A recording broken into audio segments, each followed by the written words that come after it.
Greetings, fellow Gorehounds, and welcome back to a Blood Splattered vlog. I'm the Horror Guru. And I'm Count Jackula. And we recently watched the British werewolf horror movie, Howl, which is essentially werewolves on a train. Came out during that period of time where everyone was putting everything on a train. Yep. Well, but for some reason, Snakes was still there like 10 years earlier. Yeah. It was kind of like the precursor. But the thing is, it takes Hollywood a lot of time to catch up. So Snakes on a Train becomes a big thing. And so then every movie that was greenlit in post that takes at least 2 to 4 years before it finally sees the light of day. And we said Snakes on a Train, not plane, because that's a different movie. Yep. But there was a lot of things on a train things in the wake of Snakes on a Plane, too. Blank on a blank. Blank on a blank. And Howl is the werewolf one. And basically, the long and short of it, the movie's kind of like if you were to cross Train to Busan with Dog Soldiers. That's... Yeah. To say nothing of the fact that Sean Pertwee is in this movie. Yes, he is. Which immediately just evokes the Dog Soldiers feeling. The Dog Soldiers comparison is going to be unavoidable at that point. I thought this movie was a lot of fun. It's definitely one of the better werewolf movies I've seen in the last few years, up there with Late Phases. Yeah, I actually like this one a little bit more than Late Phases. I disagree with that. I think Late Phases is a way better movie. Okay, all right. I like this movie a lot. Go be some friction. I don't know about friction. They're both great movies. But they're both great movies, but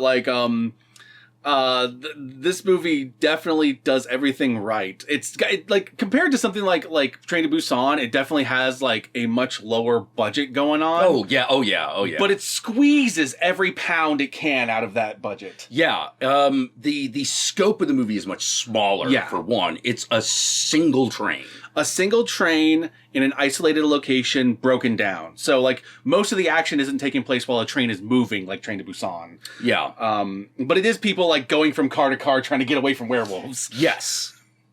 Because man, I actually thought the werewolves were really cool in this. They were awesome. They were really well done.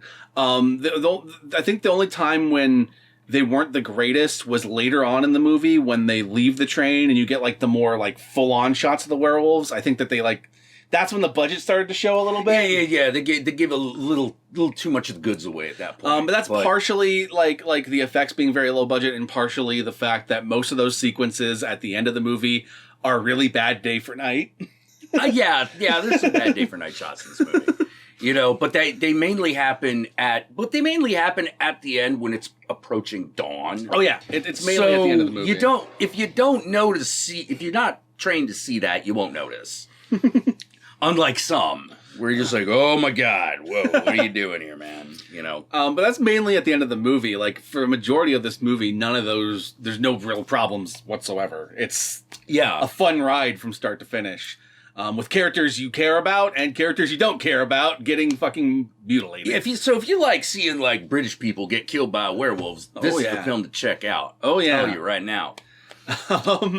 So with that said, I think we should probably move on to the spoilers so we can talk about the nitty gritty going on here. Mm-hmm. We watched this on Amazon. I'm pretty sure it was through Shudder. It was the Shudder Amazon. Yeah. We had the Shudder Amazon thing, so we got to. So you can, if you have Amazon, you can watch it. If you have Shudder, you can watch it. It is a total fun ride, and if you like werewolf movies, this is definitely top notch. This is a must see if you like werewolves. Absolutely top notch. And with that said, let us move on to the spoilers. I love the fact that this movie has a not happy but happy ending. Yes. It's really awesome in that way. The movie ends in such a way that the main character wins while also losing? Yeah. Yeah, so there's a moral victory that happens so it's kind of bittersweet. Okay, so Train to Busan situation. It bunch of people in a compacted area. Strangers on a train. Yeah, they're all fucking... And when you got a strangers on a train situation, there's a monster outside or whatever. There's always the dick bag. Oh, yeah. Just like Train to Busan, there's that one guy that no one should be listening to, but is the loudest, so too many people do. Yeah. The dick bag character in this one is really good because they kind of keep you guessing as to how much of a dickbag he's going to be. Oh yeah, at the very beginning, I was just like, well, he's kind of in conflict with the main character because they both kind of are after the same girl, but he's not really a bad guy. But as the movie goes on, no, he just becomes a worse and worse guy. Yeah, he's just a piece of shit. At the beginning, you're just like, well, they just like the same girl, and he happens to be the one she's more interested in. That's fine. But then as the movie goes on, like, he's just a selfish piece of shit. Yeah, he just gets worse and worse and worse to the point where he actually like kills one of the other characters. Yup, absolutely. You know, oh man, that's a gut He basically punch, too. becomes the guy from Train to Busan who is all about like survival of the fittest. Whoever survives. Fuck these people. Yeah. Same dude. He just eases you into that. Yep. Much slower than the guy from Train to Busan, who's just like a dickbag immediately. You know. And the main character is kind of like a Shaun of the Dead-esque guy with a shitty dead-end job who's just trying to go about his night and survive till the end, but like ends up having to become the leader in a really awful situation. Yeah. A leader in a what is basically actually a hopeless situation. Oh yeah, pretty much. These werewolves know what they're fucking doing. Oh yeah, that's one thing that's very clear right from the get-go is that these werewolves are smart werewolves. They're not just rabid beasts that are just attacking whatever they see on sight. They're actively fucking with the people, like cutting the power, cutting various things, actively stopping the train tracks so that they can hunt people on it. And there's indications that they've done this before, that this isn't the first time. To this specific train line too. Yeah. It's like, that's between these two stops, those werewolves over there in them woods. So these aren't dumb wolves. These are actually very skilled hunters and know what they're doing. So these people are in way over their heads. And unlike something like dog soldiers, they're just normal people. So they have no idea. No military what to training, do. no real weapons, nothing. Nope. You know, and they do the best they can. Oh, absolutely. Absolutely. Like there's little mistakes they make that are the kind of mistakes people would make in a crisis. Yeah. Especially if they're not aware at that point that there's a werewolf outside. Yeah. Yeah. It is a situation. There is a moment where there is a bit of the, all right, I don't want to hear, I don't believe in werewolves. Yep. Because I don't, but you know what I do believe in, what I just saw. Absolutely. There is a little bit of the zombie, the point where someone gets bitten. Yes. And so you know at some point they're going to turn because it's still a full moon regardless. So at some point that person's going to turn. It's like that ticking time bomb. It's the Alfred Hitchcock situation of the bomb under the bed. We know. Yeah. But they don't. Yeah. So you're just waiting for it to happen. And they do that pretty damn well. Yeah, because it's like the little old lady. Yes. She turns into the Which werewolf. makes it extra no one wants to kill her. Yeah. Except for the asshole dickbag who just wants to kill everybody. It is fun when she's like jumping around fucking killing people. Oh yeah. You know? That's one of my favorite makeup bits. Like her with the werewolf, like when she's starting to turn and she's like got like the small bits of werewolf but not quite there. Those are some of my favorite makeup moments. Oh yeah. In the movie. Oh yeah. Those are great. This movie also does not fuck around. Like people who you would normally think would be like, oh, they're not going to kill that person. No, they're going to fucking brutally kill that person. Yeah. There's a point where they kill the teenager, and the Woo! And the teenager is that character that you assume is going to make it at least towards the end of the movie because she's kind of like the innocent one, and then she's just fucking slaughtered. Oh no, she gets it worse than anybody. I know, and she doesn't deserve it. It's like because she's just. I mean, she's a bit of a bitch, but like. Yeah, she's not like the dude who's willing to throw people in front of werewolves to get away. Oh yeah, nowhere near that. No, she's just a teenager who's freaking out. Like, yeah. Oh man, that bit at the end where like she's still kind of alive. I know. Super fucked up.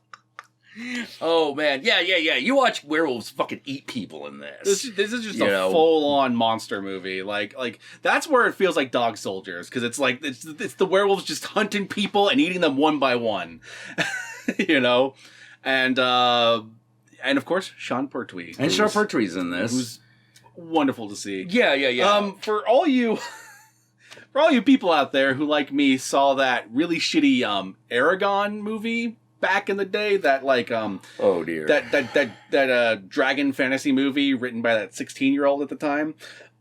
the main character of that movie is the main character of this movie, and he actually shows that he can act in this movie, which is nice. Yes. Yeah. Nothing wrong with any of the performances. These are all obviously very good actors. Absolutely. And yeah, everything came together absolutely beautifully. The thing that I was surprised at is how gory this movie is. Yeah. Gory is all fun. I thought it was going to be... I mean, I was expecting blood, but obviously, but like, I wasn't expecting the I'm a werewolf sitting in a tree eating a dude. No. Yeah. No. That's a great moment, too, where they just run into the woods and they find the eating grounds where they've been taking everyone. Yeah. Because they don't necessarily kill... If they can't kill them immediately, they drag them off somewhere and then just start eating them. And they capture that sort of like, you've caught a wolf out in the wild eating something. It's just like... Yep. And then it sees you and you're like, oh shit. They're in the belly of the goddamn beast at that point. It's a great moment. Yeah, like, I'm not sure what more to say. Like, the movie kind of plays out the way you kind of expect for the most part. The ending's a bit of a surprise. Yeah. But most of the movie is pretty much, if you've seen the movie like Train to Busan or Snakes on a Plane, you kind of know the formula. Yeah. There's a formula to this, and it gets there. But it's done amazingly well. Like, just everything is super top notch. And you also got an interesting, like, werewolf design. They're kind of like, they're bipedal, but they can get on all fours. And they also kind of have like a pseudo wolfman kind of face. Yeah. It's not like the full snout kind of thing. Yeah, it's not the Silver Bullet. It's more like, it's like halfway between like Silver Bullet and like Wolfman. Mm-hmm. And it's a very interesting design. It's a unique one. Much like Late Phases, it has its own unique werewolf design. And I kind of appreciated that. I like seeing all these different werewolf versions. Yeah. Anything else you want to say about it? It's a good movie. It's a really good movie. Check it out. It gets our seal of approval. And with that said, where can they find you, Count Jackula? Well, I am on twitch.tv/count_Jackula. I stream most days at 6 o'clock and every Thursday and Sunday at 6 o'clock p.m. Pacific Standard Time. Also, feel free to follow me on Twitter because I go on these Twitter tears occasionally, which you might find entertaining or refreshing in these close quarters quarantine times. Absolutely. You know, and with that, how about you? Y'all know me, I'm the Horror Guru. You can find me at the Horror Guru on Twitter, on Twitch, on Facebook. Just look up the Horror Guru or Blood Splattered Cinema, and I'll be there. Most likely losing my mind because of the quarantine, but I'll be there. If you want to help our channels more directly, then be sure to check out our Patreon pages, which I will link right here, and in the description below. And remember, if you decide to go the Patreon route, remember that even $1 a month can go a long way. Be sure to like, comment, and subscribe to this video, and ring that notification bell so that you're notified of my videos immediately upon their upload. And I think we're gonna try to record some more vlogs so that I can put up more content now that everything has settled down around here so that we can. And with that said, catch you in the next vlog.